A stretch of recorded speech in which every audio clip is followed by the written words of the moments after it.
araw daw ng kapanganakan o birthday ng ating Panginoong Kristo. Ang papa nila na tinatawag na Papa Julio I.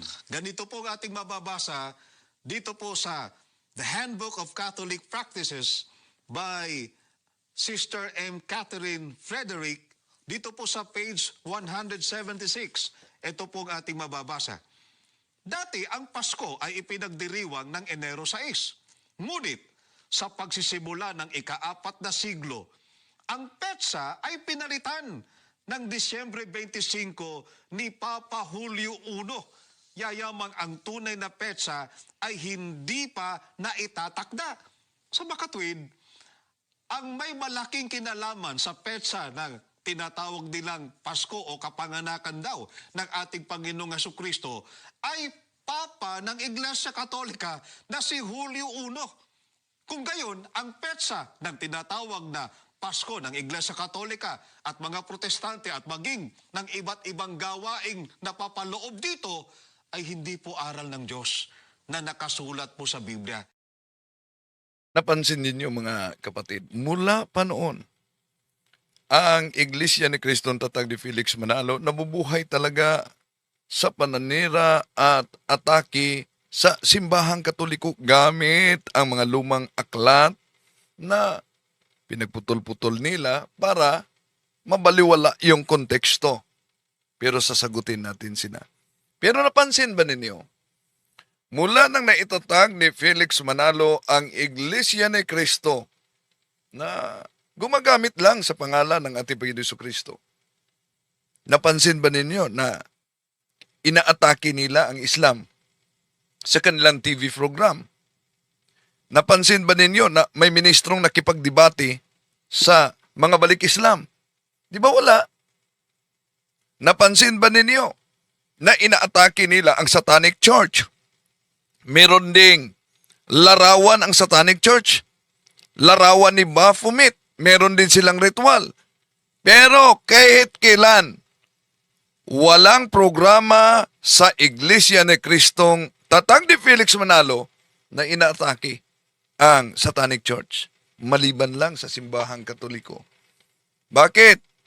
Ang simbahang katoliko ay pinagtulong-tulungan ng iba't ibang mga sikta dahil ito lang ang simbahang tatag ng ating Panginoong Jesucristo. Tatalakayin natin mga kapatid.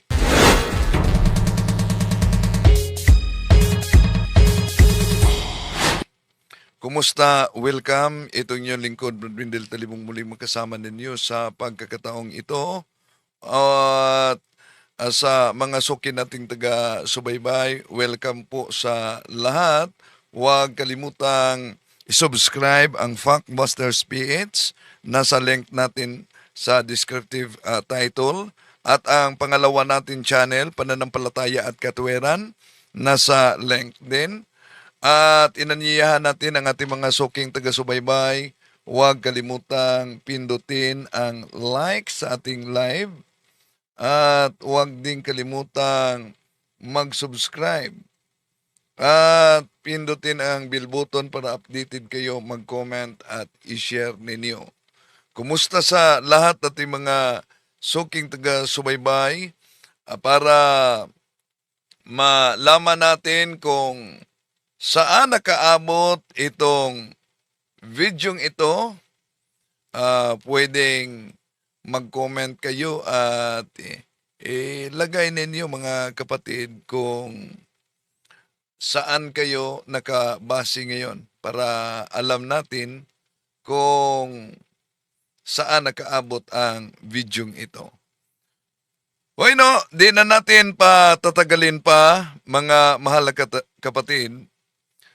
Alam niyo naman na mula pa noon ang simbahang katoliko ang paboritong-paborito na sa Iglesia ni Cristo na kanilang pagtuligsa gamit ang iba't ibang mga aklat katoliko.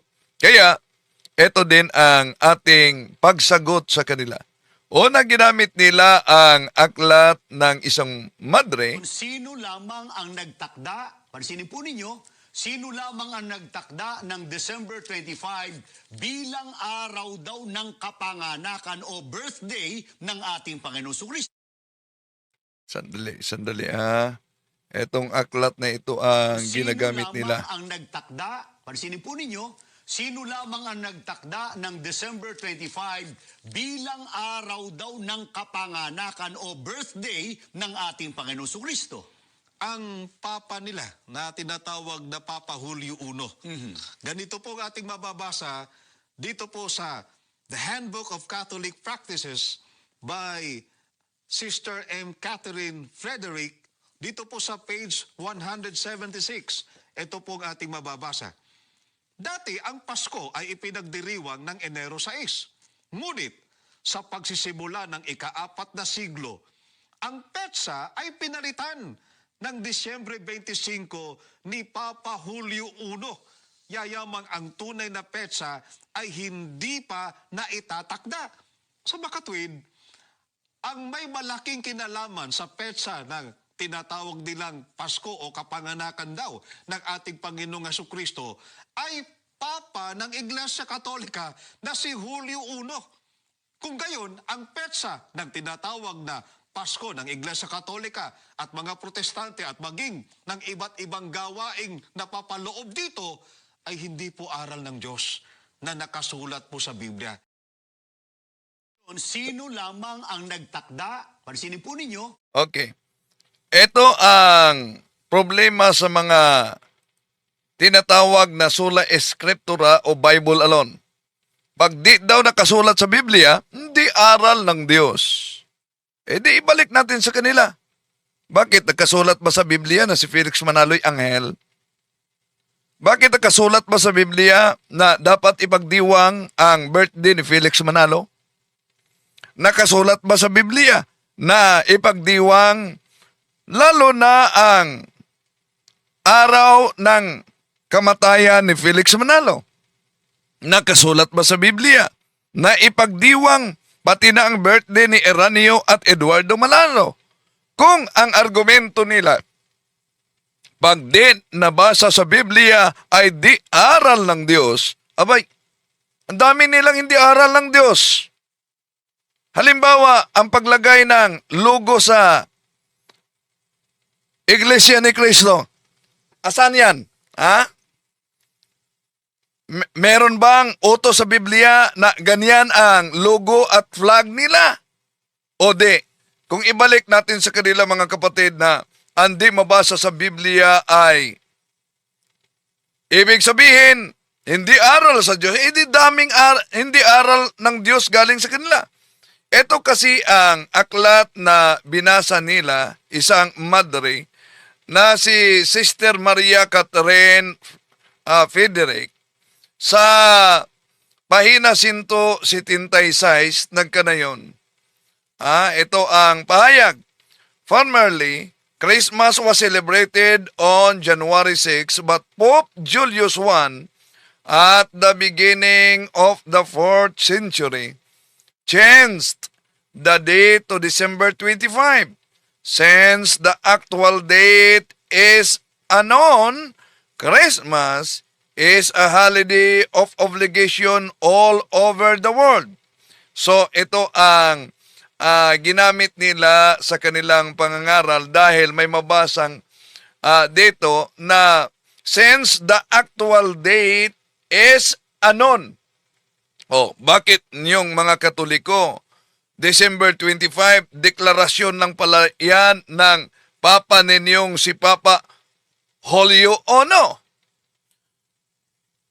Kung ang batayan natin, mga kapatid, kalendaryo, sa kapanganakan ng ating Panginoon Jesucristo, totoo, wala tayong mabasa letra por letra December 25 maliban lang sa concordance ng tinatawag na New English Version. Concordance lang yan. Pero sa mga talata, limited. Pero, bakit yon ang ipinagdiwang ng Simbahang Katoliko? Lalo na idineklara ng Papa ng Simbahang Katoliko. Ang kauna-unahang nakasulat sa record na naglalagay ng kapanganakan ng ating Panginoon Jesucristo sa December 25 ay mula ito sa chronograph sa 354 Anno Domini, isang liturgical na kalendaryo noon ding taong Anno Domini 336, mga kapatid. Makita natin yan sa kasaysayan. Pero ayon sa ilang mga historian, ang desisyon na ito ay sinasabing pinagtibay at idineklara ni Papa Julio I noong ika-4 na siglo. Pero kung ang mga ministro ni Felix Manalo, gumagamit sila ng aklat, Madring Katoliko pa, para suportahan yung kanilang pangangaral sa telebisyon. Tanong, kaugnay sa December 25, tatanggapin ba nila ang mga aklat? Halimbawa, itong aklat na ito na makita na mga kapatid, na ang pamagat ay Merit Students Encyclopedia, page 477. Ito ang nakasulat. 350 Anno Domini, Pope Julius I declared that December 25 was the true date of the Nativity. At sasabihin nila, hindi naman mabasa sa Biblia, letra por letra, na actual talaga December 25, ipinanganak ang ating Panginoon Jesucristo. Yun ang problema sa Bible alone. Pero tayo mga Katoliko, hindi tayo Bible alone. Ang ating mga haligi ay teaching authority, magisterium, tradisyon, at ang banal na kasulatan. Pero sila, Biblia lang. Wala namang sariling Biblia. Pero tandaan natin ito.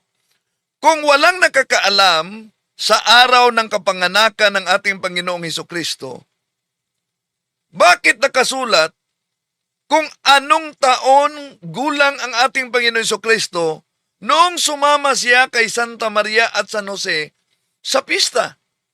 Bakit nakasulat kung anong taong gulang ang ating Panginoon Jesucristo noong nagsimula siya ng kanyang public ministry? Ha? Kung walang nakakaalam kung anong taong gulang ang ating Panginoon Jesucristo, di ibig sabihin, hindi alam talaga kung anong buwan o taon o araw siya ipinanganak. Pero kung sisilipin natin ang Biblia, sa Lucas Kapitulo 2:42, nang naglabing-dalawang taong gulang na siya, umahon sila patungo sa kapistahan ayon sa kaugalian. Ano daw?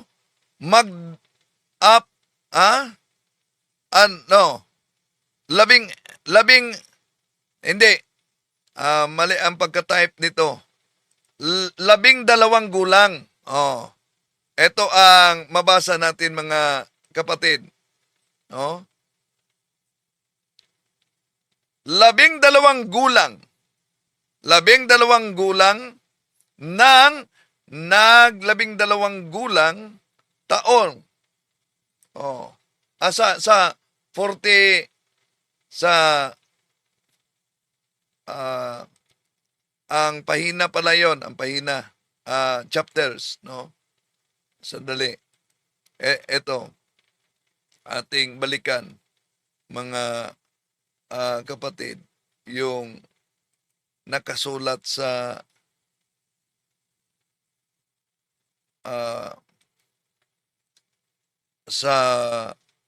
Lucas 2:42. Pansinin niyo ha. Lucas 2:42. Nang naglabing-dalawang taong gulang na siya, umahon sila patungo sa kapistahan ayon sa kaugalian. Oh. Ang tanong, dito binanggit kung anong taon ang ating Panginoong Hesus nung patungo sila at lumahok sa kapistahan. Kung sisilipin din natin ang Lucas Kapitulo 3, versikulo 23, sabi dito, at si Jesus din, nang nagsimula siyang magturo ay may gulang na 30 taon na anak ayon sa sinasampaha ni Jose ni Eli. So anong taon siya? Dito, nagsimula siyang magturo ay may gulang na 30 taon. Anong punto dito mga kapatid nang nabasa natin ang Lucas 2:42 na 12 gulang siya pumunta sa piyesta. Pagkatapos Lucas Kapitulo 3 versikulo 23, mabasa natin na 30 taon siya nung nagsimula siya sa public ministry. Ngayon, kung titingnan natin ang batayan, may calculation kasi ginawa mula pa sa early Christian, mga kapatid. May iba't ibang paliwanag kung bakit ang pagdiriwang Disyembre 25.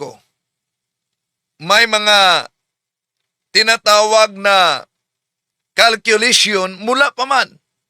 Etong calculation hypothesis sa mga early Christians na nagsasabing ang ating Panginoong Hesus ay siya'y i-conceive sa Mahal na Birhen Maria, Marso 25. Yun ang piyetsa ng Annunciation. Kaya ang ika-siyam na buwan ay ang December 25 na ating pinagdiwang. Okay, balikan natin. Kung walang sino man ang nakaalam sa buwan at petsa, taon ng kapanganakan ng ating Panginoon Jesucristo dahil Bible alone sila, wala silang tradisyon, minsan gumagamit sila ng history, pero ang history ginawa nilang history. Wala silang apostolic tradisyon. So ang tanong, dahil anon ang actual date sa Bible, asan galing itong edad ng ating Panginoong Jesucristo na binanggit sa Lucas Kapitulo 2:42? Na 12 taong gulang siya sumama sa kaniyang mga magulang patungong piyesta. Saan galing at ano ang batayan kung walang sino mang nakakaalam sa araw ng kapanganakan ng ating Panginoon Jesucristo? Saan ibinatay ang nakasulat sa Lucas Kapitulo 3 versikulo 23 na nagsimula siya sa kanyang public ministry sa taong 30 gulang? Ngayon, kung tingnan po natin mga kapatid ang biblical basis ng December 25 na pagdiriwang natin, makikita natin na sa unang siglo pa lang, alam na ng mga Kristiyano. At ipinagdiwang na yan sa unang siglo. At mali din ang sinabi nila, galing yan sa mga pagano, ang December 25. Tandaan natin ang sabi sa Santiago Kapitulo 3, versikulo 11, hindi lumalabas sa isang bukal ang tubig na tabang at tubig na alat. Anong punto dito mga kapatid? Kung sinasabi nila na galing sa pagano, tandaan natin, kung di galing sa isang bukal ang tubig tabang at tubig maalat, paano kung ang siktang inaniban ay na bumabanat sa pananampalatayang Katoliko kaugnay dito ay kaisa at kaalyado o kapariho sa tuligsa sa grupong satanismo? Bakit? Alam nyo ba na kahit ang December 25, tinutuligsa ng mga kaanib ng Satanic Church? So, ang tanong dito mga kapatid, bakit kaya nagkaisa itong mga sikta na anti-December 25 sa tuligsa ng mga satanismo laban sa doktrina ng simbahang Katoliko? At nauna nating sinagot yung sinabi nilang sa pagano daw may ang kapanganakan, meron tayong video diyan, pwede niyong bibisitain ang video mga kapatid, no? Sisilipin ninyo. May uploaded video na tayo kaugnay diyan. Okay? Okay. Tuloy natin mga mahal na kapatid ang ating pagtalakay kaugnay dito. So ngayon, nakita na natin na Lucas Kapitulo 2:42, sa Lucas Kapitulo 3, versikulo 23, may edad na binanggit ang ating Panginoong Hesus.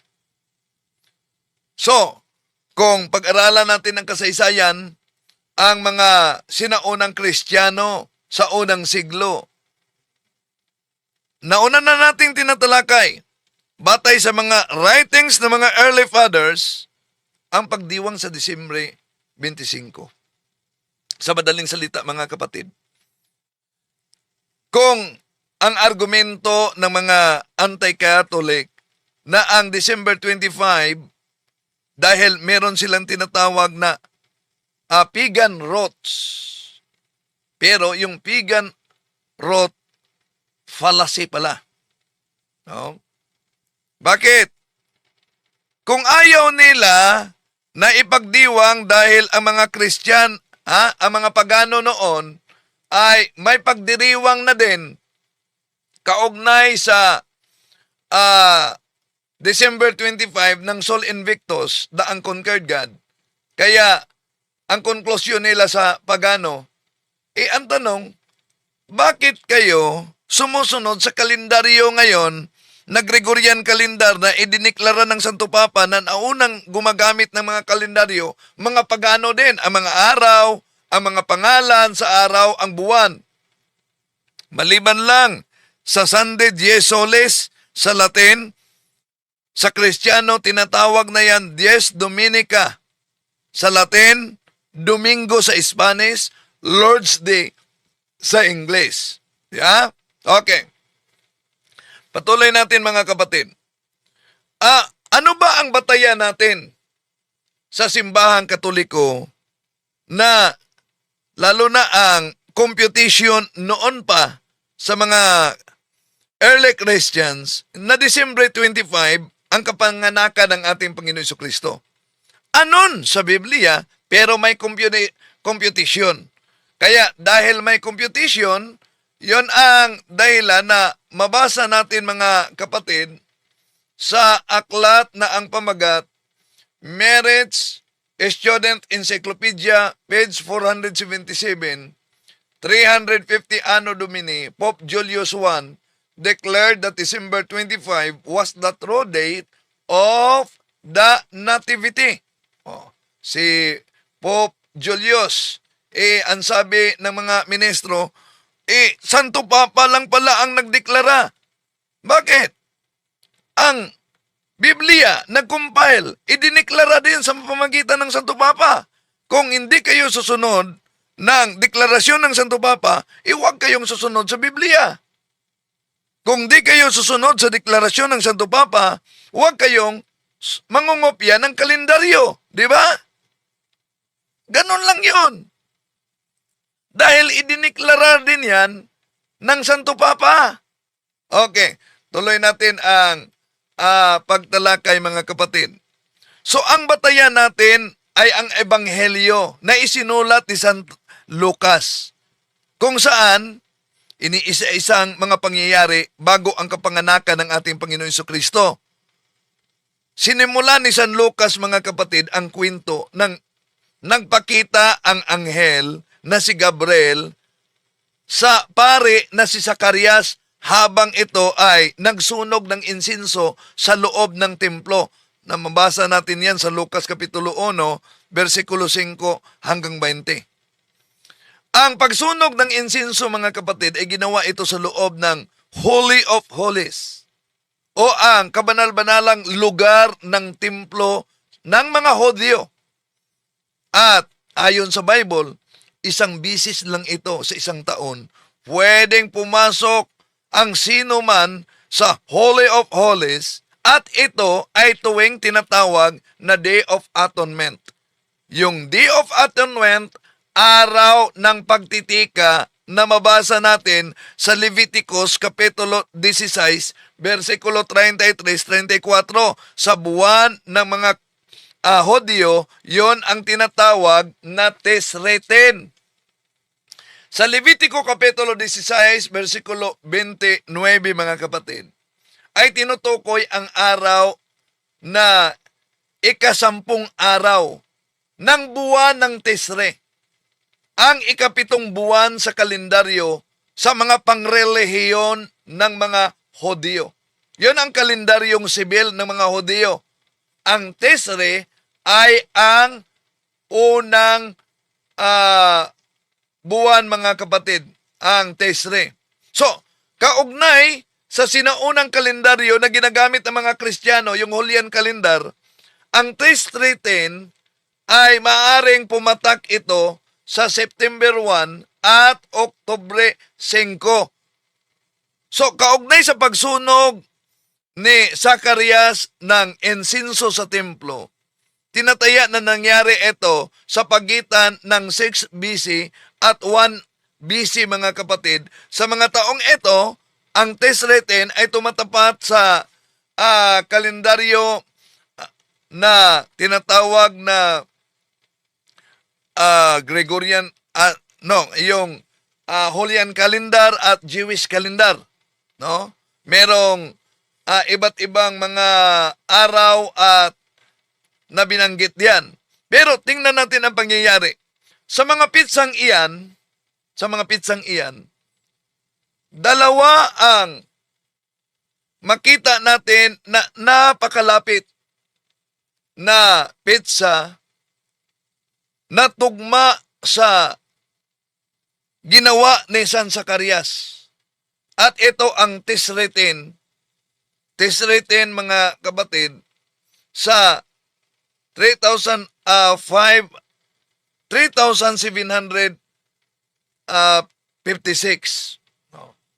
Yon ang mga pangyayari. So, kung tingnan natin, nabubuhay si Haring Herodes na siyang naghari sa Hodya noong isilang ang ating Panginoong Hesus sa Lucas Kapitulo 1, versikulo 5. At pinapatay ni Herodes ang lahat ng mga bata na sanggol sa Bethlehem at sa karating na lugar, di ba? Mabasa natin yan sa San Mateo Kapitulo 2, versikulo 16.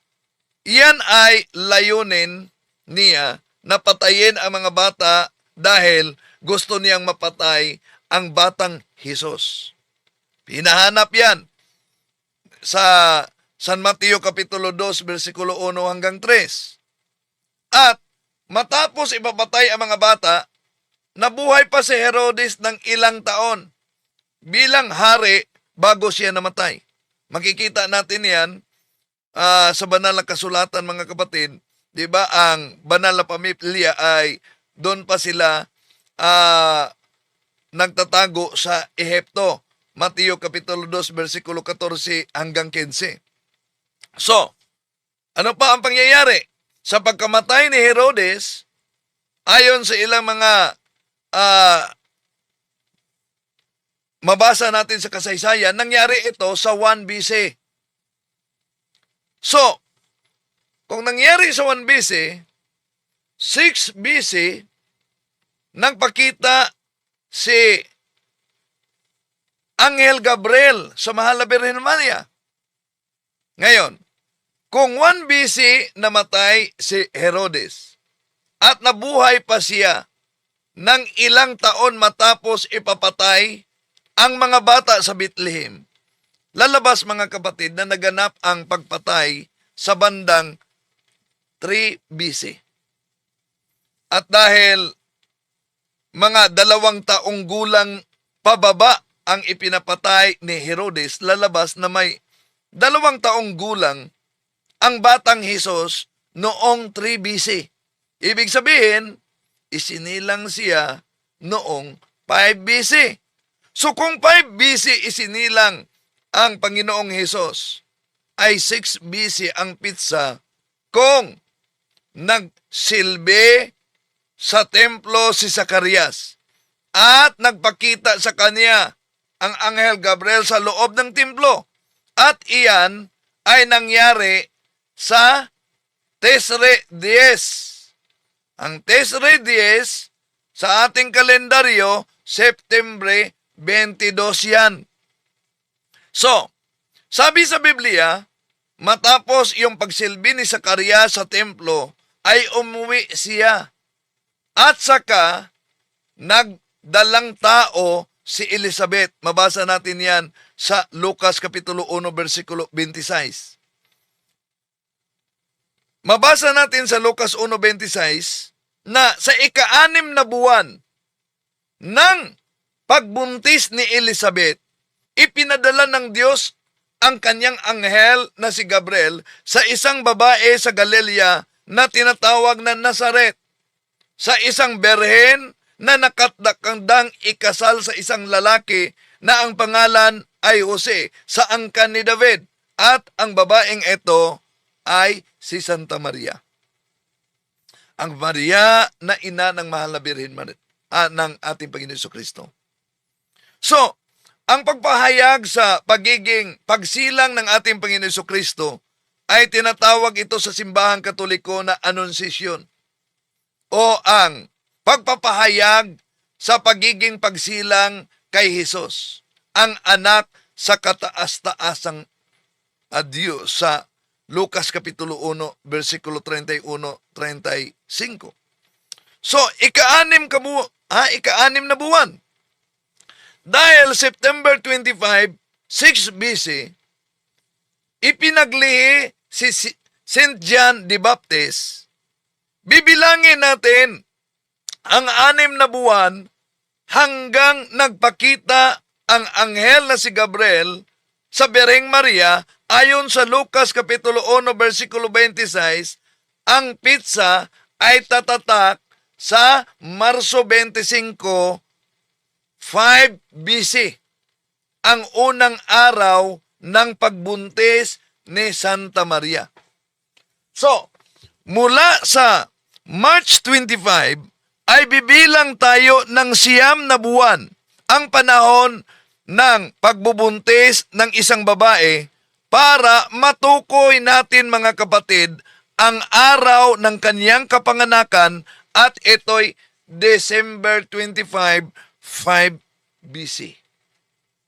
So, batay sa ulat ni San Lucas, batay sa ulat ni San Lucas at sa mga ebidensyang ibinigay sa Biblia, na ang ating Panginoon Jesucristo ay ipinanganak sa December 25. Merong mga calculation diyan, mga kapatid, kung bakit December 25. Kaya mabasa natin dito sa Merit Students Encyclopedia sa page 477, 350 Anno Domini, Pope Julius I declared that December 25 was the true date of the Nativity. Pero, meron silang mga ginagamit na mga aklat sa para tuligsain ang pananampalataya ng simbahang Katoliko. At sagutin natin ito bago tayo papasok sa punto por punto, mga kapatid. Dahil alam nyo naman na ang kasinungalingan, pag ito'y palaging inulit-ulit, ay magmukha talagang parang katotohanan, lalo na sa ating mga kapatid na kulang ang kaalaman. Ano bang aklat ang kanilang ginagamit? Una, itong aklat na ito. Itong tinatawag nilang pagdiriwang ng Pasko, ito po ay pistang pagano na isinakristyano batay po dito sa aklat na Handbook of Christian Feast and Customs. Ganito po ang ating mababasa, ito po ang pahayag.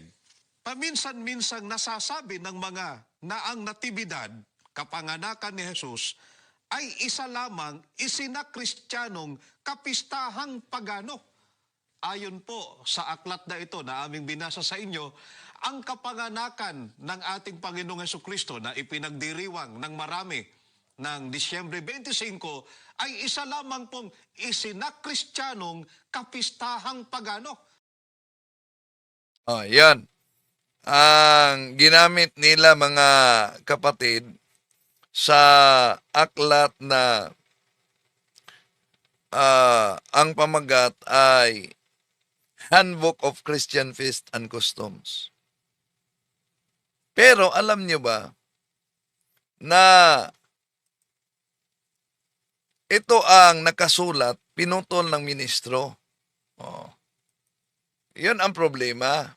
Pakita ko sa inyo ha, ang mga nakasulat. Ito ang problema mga kapatid. Pinutol ng ministro ito. Oh. Sandali ha. Okay. Ito pala na ibang aklat ito. Ito. Ito ang binasa ng ministro. Ito ang binasa ng ministro. No? It has sometimes been said that nativity is only a Christianized pagan festival. However, the Christians on those early centuries were keenly aware of the difference between the two festivals, one pagan and one Christian on the same day. So, napansin niyo kung... Itong tinatawag nilang pagdiriwang ng Pasko, ito po ay pistang pagano na isinakristyano batay po dito sa aklat. So, ngayon, kung ang December 25, ang Pasko ay piyesta ng mga pagano. Ang tanong dito, bakit yung Pasugo Magazine ni Felix Manalo, nagbanggit sa Pasko, ano daw na Pasko? Hanapin natin na binanggit ang Pasko na kapanganakan at Pasko ng mga Kristiyano. Di ba nila alam yan? Na mabasa yan sa saan yan na hanapin muna natin na itong binanggit ng ito. Hindi pa yan. Ito pa. Ito pala. Pansinin ninyo. Kung sa pagano, bakit ang Pasugo, Disyembre 1952, pahina 6, isinulat ni Pedro Reyes Villanueva, nagsabi, ang Paskong Kristiyano kung may aginaldong dapat tanggapin, ito'y si Kristong sumilang sa bilin. Napansin ninyo? Ba't binanggit nila ang Paskong Kristiyano? Kung para sa kanila, ang Pasko ay sa pagano. Ibig sabihin, noong 1950 po, 52, dahil nakasulat sa kanilang pasugo, hindi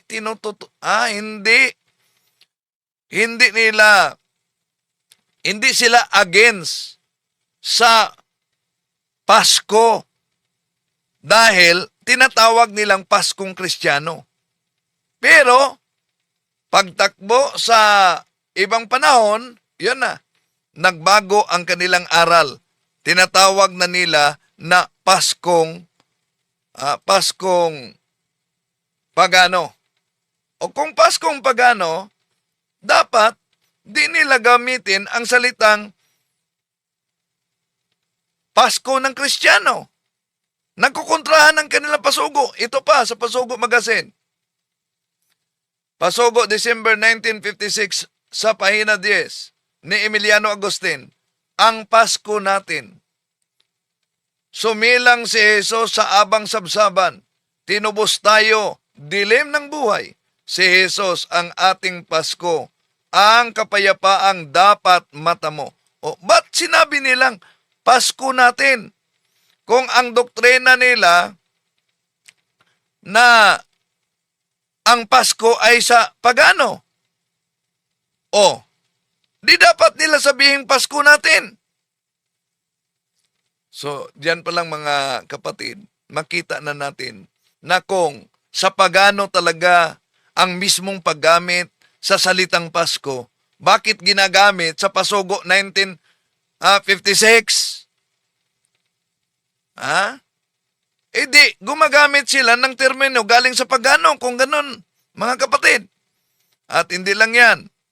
Meron pang ilang aklat na ginagamit sila sa kanilang banat sa pananampalataya ng simbahang Katoliko. Grabe. No? Maliban sa pagputol-putol nila sa aklat na Christian Feast and Custom, ito pa na aklat mga kapatid, ginagamit din nila sa pag-atake sa pananampalatayang Katoliko. At dapat natin masagot talaga itong banat nila dahil alam mo niyo, ulitin ko, ang kasinungalingan, pag ito'y palaging inulit-ulit, magmukha talagang parang katotohanan, lalo na sa ating mga kapatid na kulang ang kaalaman. Anong aklat ang kanilang ginagamit? Okay, pakinggan ninyo. Ano-ano pa ang mga gawain sa tinatawag nilang Pasko na kinuha rin sa gawain ng mga pagano? Aba, yung paggamit nila ng kandila, kapatid na Michael at mga mahal na taga-subaybay, at yung tinatawag na Christmas tree, ayon po sa aklat na The Two Babylons or the Papal Worship by Alexander Hislop, sa page 97, ganito po ang ating mababasa. Ang mga kandila sa ilang bahagi ng Inglaterra na sinisindihan tuwing bisperas ng Pasko at ginagamit sa buong panahon ng pagdiriwang ay sinisindihan din ng mga pagano sa bisperas ng kapistahan ng Diyos ng Babylonia upang parangalan siya sapagkat isa sa mga mapagkakakilanlang kaibahan ng pagsamba sa kanya ay magkaroon ng mga sinindihang kandila sa kanyang mga dambana.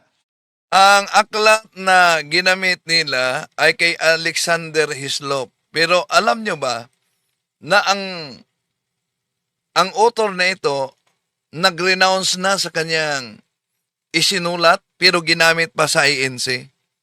Pero sige lang, ipagpatuloy natin mga kapatid yung paggamit nila sa naturang aklat, no? Ang The Two Babylons. Natural na lamang na nung di pa nag-renounce, napaka-anti-Catholic ito. So, referensya na ginamit ng mga ministro ni Felix Manalo, sa titulo pa lang, anti-Catholic source na. Kaya natural na lamang na ganyan negatibo at tulad sa kanila, grabe ang paninira sa simbahang Katoliko. Ngayon, kung sundin natin ang logic nitong mga anti-Katoliko na ang kandila ay sa pagano, edi lumalabas na pati na ang mga Hudyo sa pagano pala sa Old Testament. Bakit? Gumagamit sila ng kandila. Di ba alam nila yan? Ito, Job chapter 18 verse 6. The light shall be dark in his tabernacle, and his candle shall be put with him. Oh.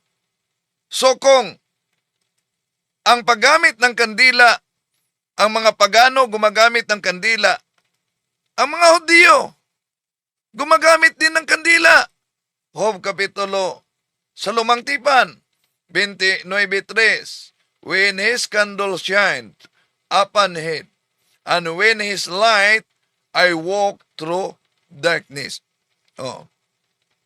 Ibig ba sabihin, dahil may kandila sa Lumang Tipan mga kapatid, ang kandila ay sumisimbolo na sa pagano?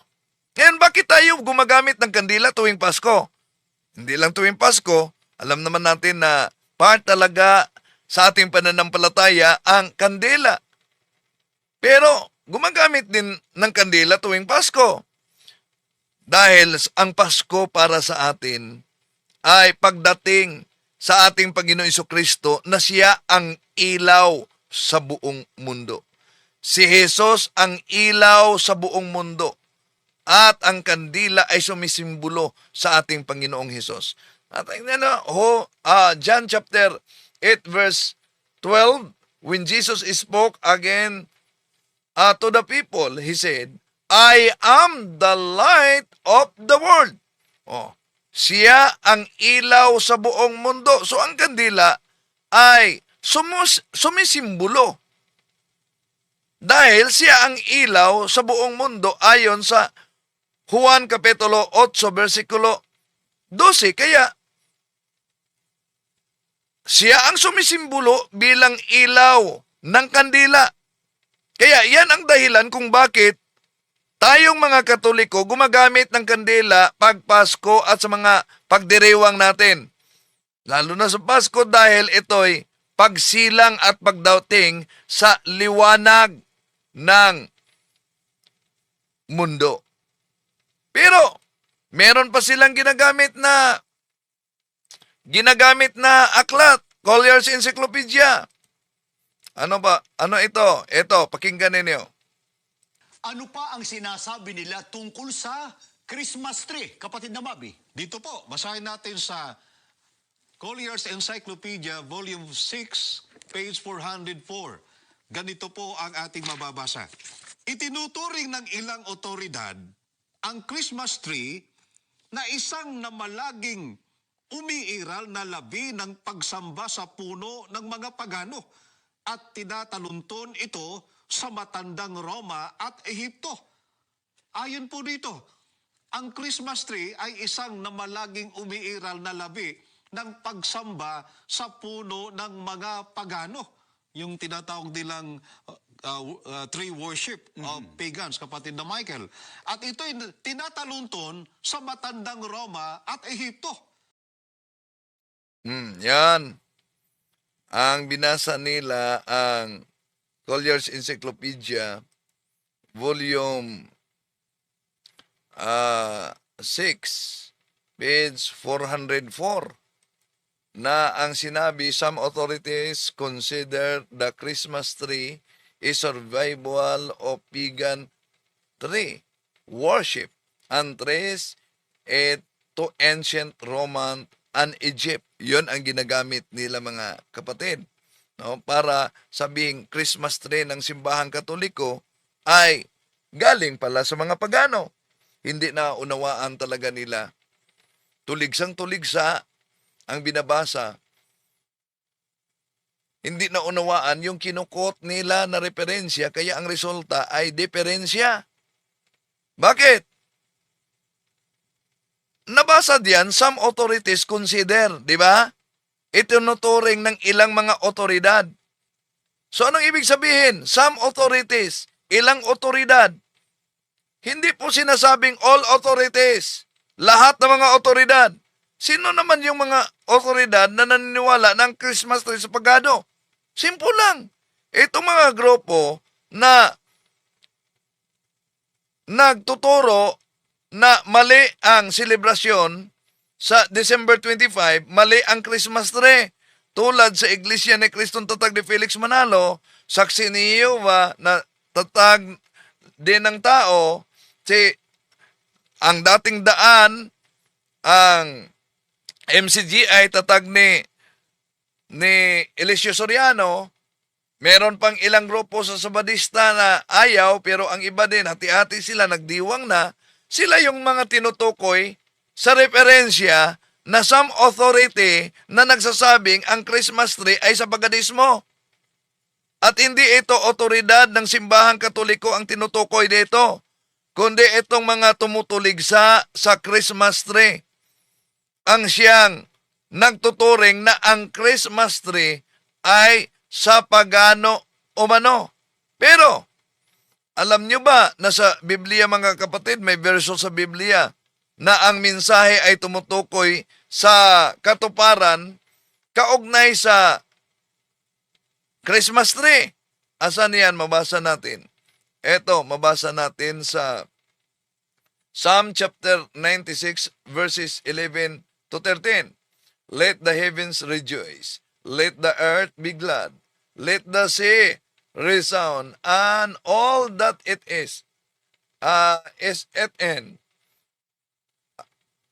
Let the fields be jubilant, and everything in them.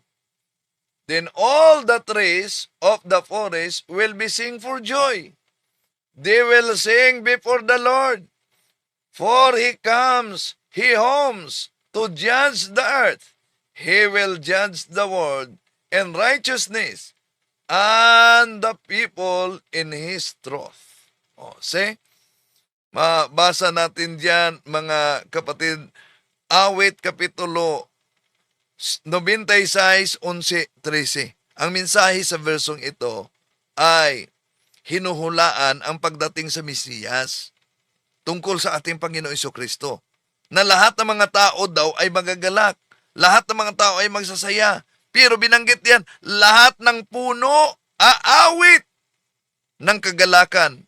Patungkol ito sa buong Kristiyano na lahat ay magalak at magsasaya dahil ang Panginoon ay darating. At yun ang kahulugan ng Christmas tree. Hindi dahil na ang Christmas tree ay sinamba bilang Diyos. Diyan sila nagkakamali. I am Catholic.